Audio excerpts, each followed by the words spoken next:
देखिए तो शांत रहिएगा। अब देखिए करंट अफेयर्स का भी सीरीज हम लोग शुरू कर दिए हैं। एडुटेरिया का जो वार्षिकी है 2023 वाला, ठीक है, उससे हम लोग क्या कर रहे हैं, करंट अफेयर्स कर रहे हैं शाम में क्यों, और उसका वीडियो भी आप लोग को दिया जा रहा है। हम लोग 2 दिन किए हैं और दोनों वीडियो आप लोग को अपलोड कर दिए यूट्यूब पर, आप जाके देख सकते हैं। उससे आपको बहुत फायदा मिलेगा। करंट अफेयर्स का जो आप लोग को मुश्किल हो रहा था, हमने उसके लिए भी समाधान निकाला है, आप उसको देखिए, ठीक है, बहुत फायदा मिलेगा उससे। और जो यहाँ आते हैं क्यूज में, वो दोबारा सुनिए उस चीज को, ठीक है। तो आज हम अब साइंस का डिस्कशन स्टार्ट करते हैं, और आज होगा सेट नंबर 8वां, ठीक है। आज सेट जो है 8 है, ठीक है। तो सेट 8 का जो डिस्कशन है आज हम शुरू करते हैं, ठीक है। तो आज जो होगा साइंस का डिस्कशन होगा। तो साइंस का डिस्कशन करने से कितना नंबर पे साइंस, 51 पे। देखिए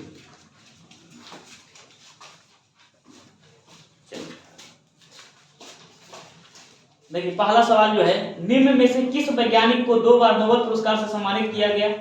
एक बार भौतिकी के लिए, दूसरा बार रसायन शास्त्र के लिए। तो कौन थे? मैडम क्यूरी, ठीक है, मैडम क्यूरी। एक बार उनको लिख लीजिए बगल में, 1903 को, एक बार 1903 में मिला और एक बार 1911।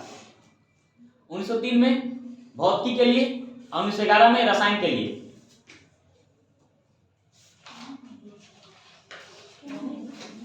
1903 और 1911। पहली बार रेडियो सक्रियता की खोज के लिए मिला था, रेडियम में उन्होंने रेडियो सक्रियता की खोज किए थे, और 1911 में उन्होंने पोलोनियम की खोज किया था, एक और रेडियो एक्टिव तत्व की खोज किया था, पोलोनियम, ठीक है। तो इन्हें 2 बार मिला नोबेल पुरस्कार, एक बार 1903 और दूसरा बार 1911। पहली बार भौतिकी के लिए, दूसरा बार रसायन के लिए। चलिए 52 नंबर, किसी वस्तु का पृथ्वी की सतह से पलायन वेग। तो पलायन वेग क्या होता है? एस्केप वेलोसिटी 11.2 किलोमीटर पर सेकेंड, 11.2 किलोमीटर पर सेकेंड। और चंद्रमा का क्या होता है? 2.38 किलोमीटर पर सेकेंड। लिख लीजिए 2.38 किलोमीटर पर सेकेंड चंद्रमा का होता है। चंद्रमा पर पलायन वेग होता है किसी वस्तु का 2.38 किलोमीटर पर सेकेंड, 2.38 किलोमीटर पर सेकेंड, ठीक है। और सबसे यदि ग्रहों में देखें तो सबसे ज्यादा होता है बृहस्पति का, लिख लीजिए 60 किलोमीटर पर सेकेंड। बृहस्पति का कितना है? 60 किलोमीटर पर सेकेंड, लगभग पृथ्वी का 5 गुना, पृथ्वी का लगभग 5 गुना। चलिए अब देखते हैं 53, वह युक्ति जो रासायनिक ऊर्जा को विद्युत ऊर्जा में परिवर्तित करती है। तो रासायनिक ऊर्जा को किस में करेगा? विद्युत ूर्जा में। तो एक हो जाएगा प्राथमिक सेल, ठीक है। कौन हो जाएगा? प्राथमिक सेल, ठीक है। अच्छा मोटर क्या करता है? मोटर का क्या काम है? यांत्रिक ऊर्जा को, हाँ, या विद्युत ऊर्जा को यांत्रिक ऊर्जा में। मोटर का क्या काम है? विद्युत ऊर्जा को यांत्रिक। जैसे पंखा में लगा होता है तो घूमता है ना, जब हम लोग सुई देते हैं लेकिन उसमें करंट देते हैं तो उसको क्या करता है? वो घुमा देता है, यानी यांत्रिक ऊर्जा में। तो विद्युत ऊर्जा को यांत्रिक ऊर्जा में। जनरेटर का क्या काम है?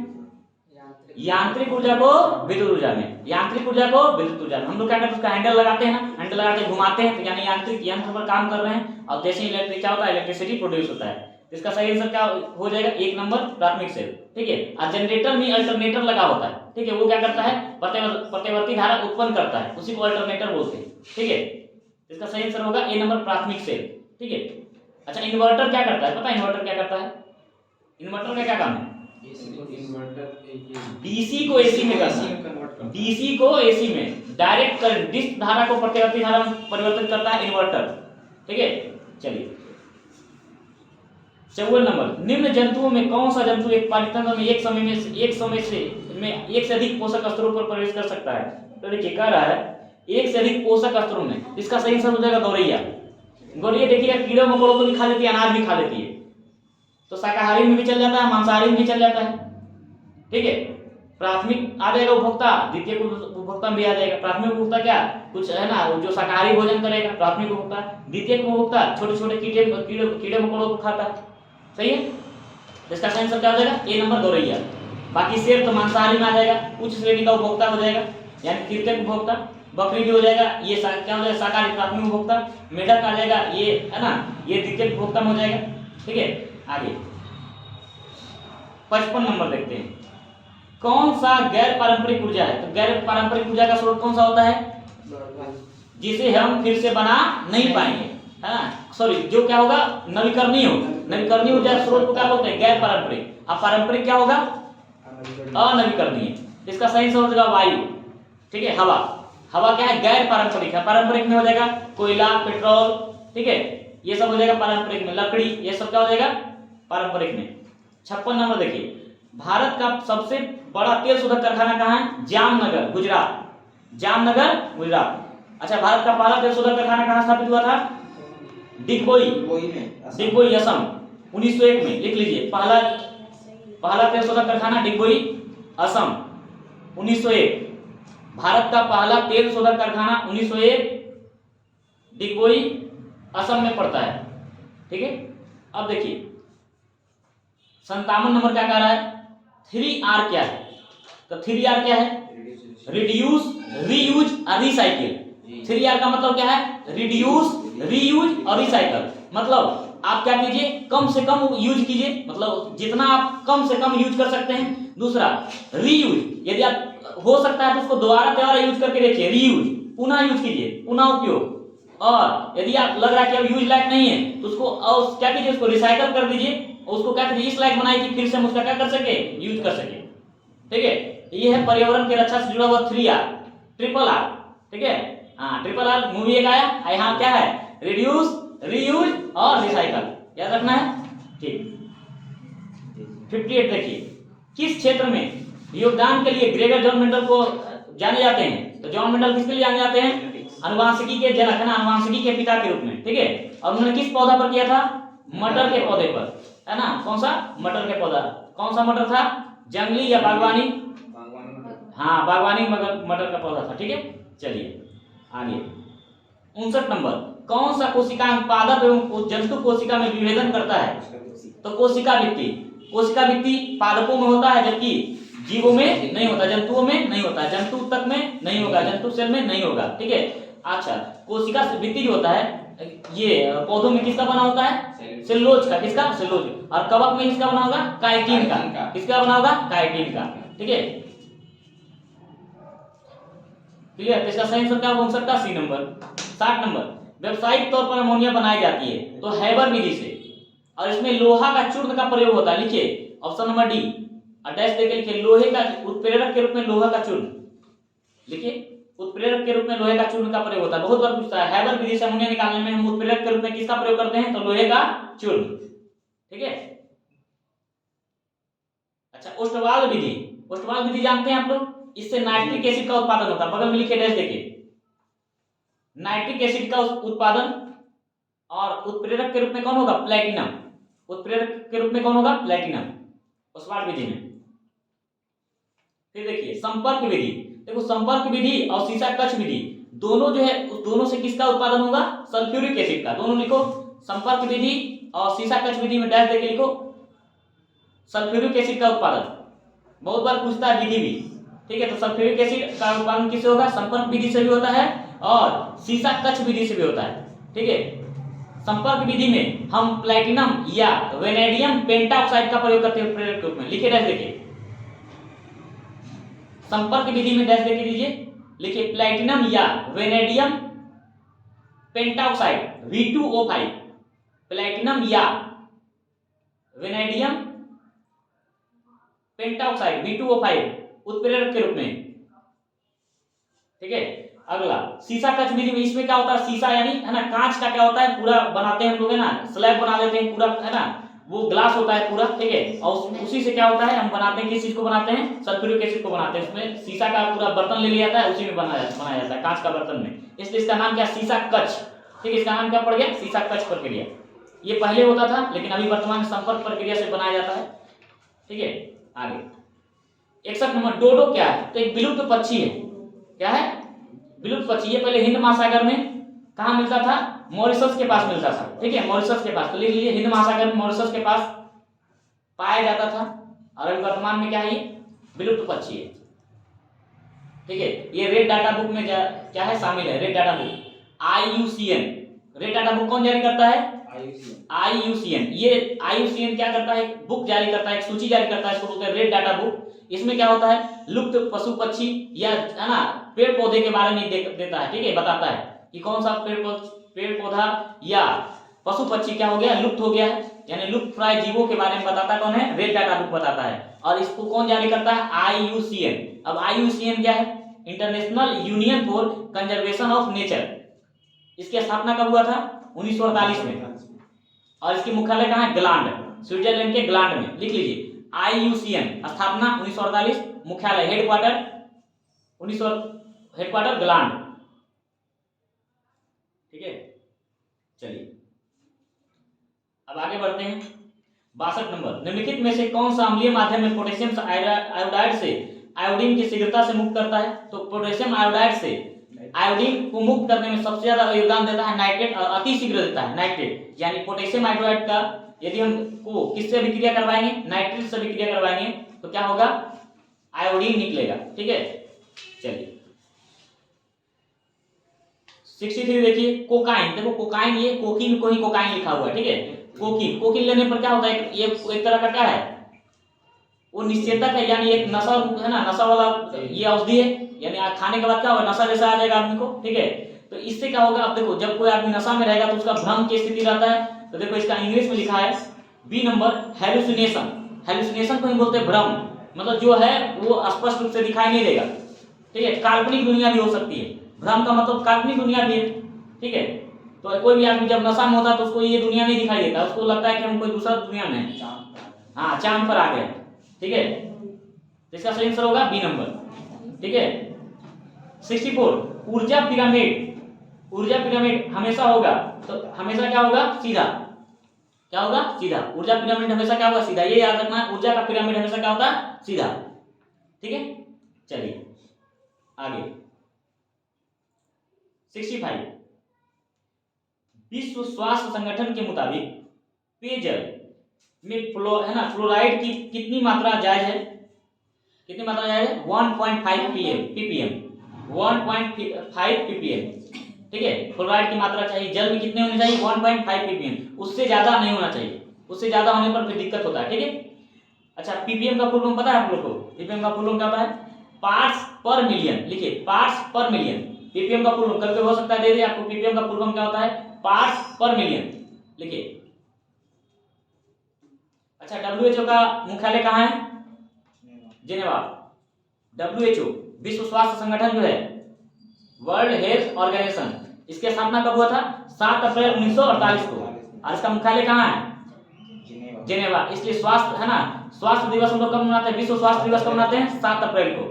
विश्व स्वास्थ्य दिवस हम लोग मनाते हैं ना 7 अप्रैल को, इसलिए 7 अप्रैल 1948 को हुआ था क्या? इसका स्थापना हुआ था WHO को। इसका मुख्यालय कहाँ है? कहाँ है? जिनेवा में। ठीक है, आगे 66 नंबर देखिए, एस्पिरिन का रासायनिक नाम क्या है? तो इसका हो जाएगा एसिटल सैलिसिलिक अम्ल। एसिटल सैलिसिलिक अम्ल, option number B. Option number B. अब देखिए इसके बाद है 67, कह रहा है कार्बोनिक अम्ल कौन सा है? इसका सही आंसर होगा सी नंबर। कार्बोनिक अम्ल कौन सा है? सी नंबर, C6H5OH। C6H5OH, इसको बेंजीनॉल भी बोलते हैं। क्या बोलते हैं? बेंजीनॉल। इसी को फिनॉल भी बोलते हैं। लिख लीजिए बगल में उसका नाम, और नाम लिख लीजिए C6H5OH का, फिनॉल। उसको बोलते हैं फिनॉल या बेंजीनॉल। अल्कोहल ग्रुप का है। देखिए OH है ना, ये अल्कोहल ग्रुप का है। ठीक है, बेंजीनॉल, फिनॉल। ठीक है, अब देखिए बगल में जो डी नंबर है उसको बोलते हैं बेंजोइक एसिड। उसको क्या बोलते हैं? Benzoic acid. ठीक है, C6H5COOH, इसको बोलते हैं बेंजोइक एसिड। ठीक है, और ए नंबर जो है CH3COOH, इसको बोलते हैं एसिटिक एसिड। क्या बोलते हैं? Acetic acid. बगल में लिख लीजिए acetic acid, CH3COOH। Acetic acid किसमें पाया जाता है? चिट्टी में। एसिटिक एसिड होता है चीटी में, सिरका में होता है एसिटिक एसिड। और फॉर्मिक एसिड होता है चीटी के डंक में, यानी चीटी काटती है तब जो लाल चीटी होता है उसमें। और किसमें होता है? बिच्छू के डंक में होता है। ठीक है, फॉर्मिक एसिड। अरे चीटी काटता है चाहे बिच्छा काटता है, फूल नहीं जाता है तो फूल गया, फॉर्मिक एसिड। ठीक है, और सिरका खट्टा होता है ना, उसमें क्या होता है? सिरका खट्टा होता है, इसलिए इसका एसिटिक एसिड है ना। चलो आगे 68 देखिए, विश्व ओजोन दिवस कब मनाया जाता है? 16 सितंबर है ना। 16 सितंबर को क्या मनाते हैं? विश्व ओजोन दिवस। विश्व ओजोन दिवस कब मनाते हैं? 16 सितंबर को। ठीक है, चलिए। अच्छा, ओजोन का फॉर्मूला क्या होता है? अनु बताइएगा। अनुसूत्र इसका क्या होता है? O3। जो नहीं जानते लिख लीजिए, ओजोन को है ना, ओजोन के लिए O3 यूज होता है। ठीक है, चलिए, इसका दुर्गंध कैसा आता है? सड़ी मछली जैसा इसका दुर्गंध होता है। ओजोन का दुर्गंध कैसा होता है? सड़ी मछली के जैसा। आगे, समान नेत्र रेटिना पर बनने वाला प्रतिबिंब कैसा होगा? वास्तविक और उल्टा, वास्तविक और उल्टा। चलिए 70 नंबर, वर्गीकरण के आधारीय इकाई क्या है? जाति। क्या होगा? जाति, स्पीसीज जिसको बोलते हैं, ठीक है, जाति। सबसे छोटा इकाई क्या है? जाति। क्लियर? चलिए, और सबसे बड़ा जो होगा किंगडम, सबसे ऊपर क्या होगा? किंगडम, जगत, ठीक है। अच्छा, वर्गीकी के पिता किसे बोलते हैं? कोरोलस लिनियस को। आधुनिक वर्गीकी का पिता बोलते हैं कोरोलस लिनियस को, लेकिन आधुनिक ऐसे बोलेगा, ये वर्गीकी का पिता कौन है? अरस्तु। लिखो, वर्गीकी के पिता कौन? अरस्तु, ठीक है। और आधुनिक वर्गीकी के पिता कौन है? कोरोलस लिनियस, ठीक है। कभी कभी अरस्तु नहीं रहता है तो ऐसे भी वर्गीकी का पिता क्या हो जाएगा? कोरोलस लिनियस हो जाएगा, ठीक है। चलो, तो ऑप्शन के आधार पर है। 71 नंबर देखिए, पसीने में सामान्यतः उपस्थित खनिज लवण कौन है? बताइए कौन सा होता है? Sodium chloride. क्या होगा? Sodium chloride. हाँ, थोड़ा पसीना चाट के देखिए कैसा लगेगा? नमकीन लगेगा। हाँ, मुझे उससे याद आ गया। हाँ, इसलिए याद आ गया तुमको नहीं? हाँ, देखो, ठीक है। 72 नंबर देखिए, रक्त का हृदय की ओर विपरीत प्रवाह में से कौन सी रक्त वाहिका में होता है? तो देखो, दो तरह का होता है, दो तरह का पाइप है हम लोग के अंदर, है ना। भगवान दो तरह के पाइप बिछाए हैं, एगो में शुद्ध रक्त जाता है, एगो में अशुद्ध। तो जिसमें शुद्ध जाएगा उसको धमनी, और जिसमें अशुद्ध जाएगा उसको सीरा। अशुद्ध वाला को सीरा, अशुद्ध वाला को धमनी। जो शुद्ध है ना, जो शुद्ध है वो धर्म है, और अशुद्ध वाला सीरा हो गया, है ना। अशुद्ध वाला सीरा हो गया, ठीक है। हाँ, जो धर्म मानेगा वो शुद्ध, और जो धर्म नहीं मानेगा, अशुद्ध रहेगा, उसको क्या बोलेंगे? सीरा। सीरा मतलब बोलेंगे क्या? सीरा समझते हो? हाँ, सीरा बोलता है ऐसे सीरा को बोलते हैं सेरा, है ना। सियार जानते हो? सियार का नाम सुने हो? हाँ, तो सियार को हटा दो, या हटा दो, सीरा हो जाएगा, ठीक है। उस ना तो सियार है ना तो सीरा है, ठीक है। तो सीधा सीधा याद रखना। अशुद्ध रक्त किसमें प्रवाह होगा? सीरा में। अशुद्ध रक्त धमनी में। अब देखो क्वेश्चन क्या कर रहा है, हृदय की ओर विपरीत। हृदय की ओर विपरीत मतलब हृदय की ओर विपरीत करने का मतलब क्या है? हृदय की ओर नहीं जा रहा है, हृदय से विपरीत जा रहा है। हृदय से विपरीत जाने का मतलब शरीर की ओर जा रहा है। तो शरीर की ओर जाएगा तो शुद्ध जाएगा क्या? शुद्ध, शुद्ध। हृदय से जब शरीर की ओर जाएगा तो शुद्ध, ठीक है। इसलिए इसका सही आंसर क्या होगा? ए नंबर, धमनी। कौन काट दिया? ए नंबर बी लगाया हुआ है, कोशिका। कोशिका लगाया है। 72 का ए कर लो, 72 का ए करो धमनी, 72 का ए करो धमनी। किसका किसका गलती हो गया? जिसका जिसका गलती +5 नंबर कर लो, +5 करो। हाँ, जिसका गलत हुआ वो +5 नंबर करो, ठीक है। चलिए आगे बढ़िए। 73 नंबर के निम्न में से कौन सी वायुमंडलीय परत रेडियो संचार में मदद करती है? तो आयन मंडल, है ना। आयन मंडल से ही तो परावर्तित हो जाती है, ठीक है, लौट आ जाती है जो भी किरणें रेडियो। आगे 74 नंबर देखिए, किसी पदार्थ का क्वथनांक दाब में वृद्धि के साथ क्या होगा? नियत रहेगा। क्या रहेगा? नियत रहेगा। हाँ, बढ़ेगा, सॉरी, क्या होगा? बढ़ता है। क्वथनांक क्या होगा? बढ़ेगा। दाब में वृद्धि के साथ बढ़ता है। इसका सही आंसर क्या हो जाएगा? ए नंबर, 74 का ए, ठीक है। 74 का ए, क्वथनांक दाब में वृद्धि के साथ बढ़ता है, ठीक है। आगे 75 नंबर देखिए, द्विबीजपत्री पादप का पर्ण होता है तो पृष्ठधारी होगा, ठीक है। क्या होगा? पृष्ठधारी। क्लियर? चलो, ऑप्शन नंबर ए हो गया। आज का जो साइंस का डिस्कशन था समाप्त हो गया। अब हम लोग देखेंगे कल जीके जीएस का डिस्कशन। और आप लोग से यही कहना चाहेंगे कि आप इस वीडियो को जितना ज्यादा से ज्यादा शेयर कर सकते हैं। आप इसको पूरा अंत तक देखिए, तभी कुछ फायदा हो सकता है। इसमें बहुत सारी चीजें हैं जो आपको क्या होगा? फायदा होगा। और जितना बार देखना उतना बार देखिए, ठीक है। तो आज के लिए इतना ही, मिलते हैं अगले वीडियो में। ओके, धन्यवाद।